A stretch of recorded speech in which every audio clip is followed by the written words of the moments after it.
I am back from the West Bank. I went to the West Bank.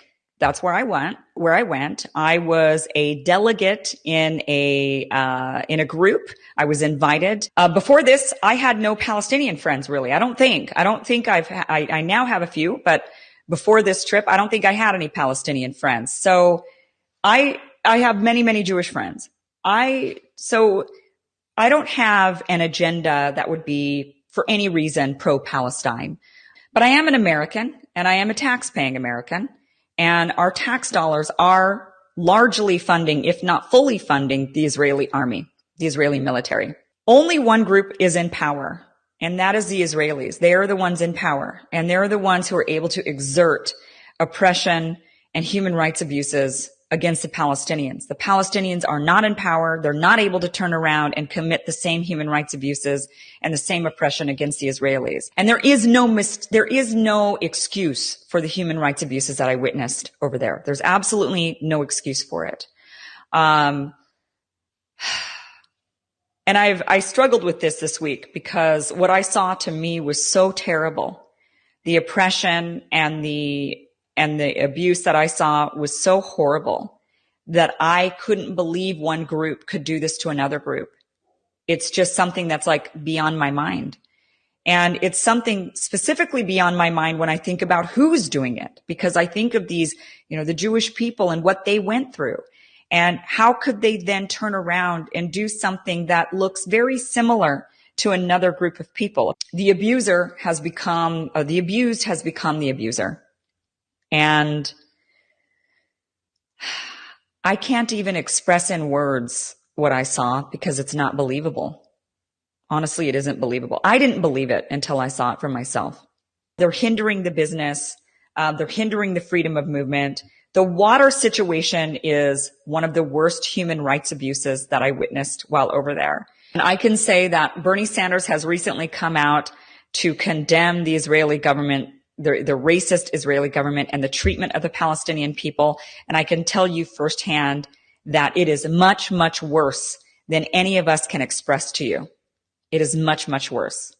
It is beyond belief that westernized people can do this to another group of people, all under the name of security.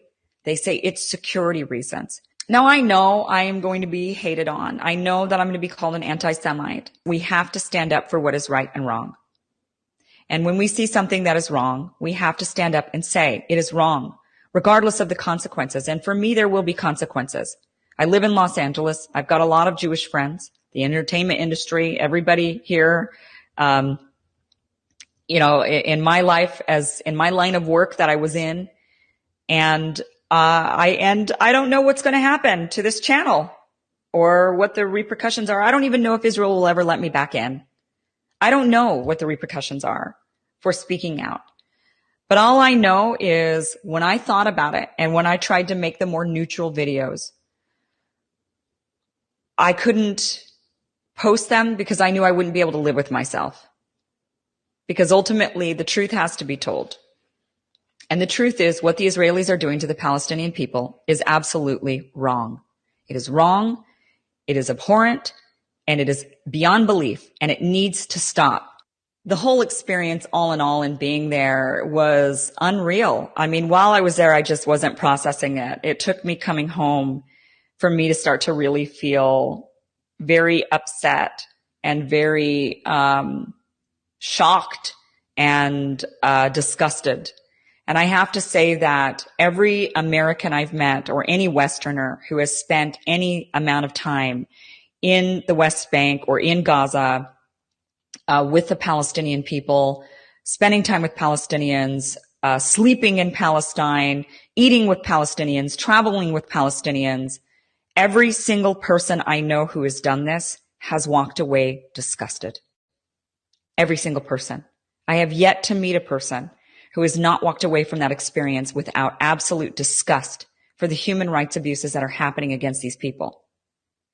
Because what is happening to them is a complete demoralization. They are being ripped of all hope. They are being forced to identify themselves and carry that identification everywhere they go. They're not given water. They're not given cleanliness. They're not given access to each other, to schools, to roads. They've got separate roads in the West Bank. They've got roads that are just for Israelis in the West Bank. Could you imagine they've built roads that are separated by a wall, and it's Israelis on this side and Palestinians on that side, going through the West Bank, which should be Palestine.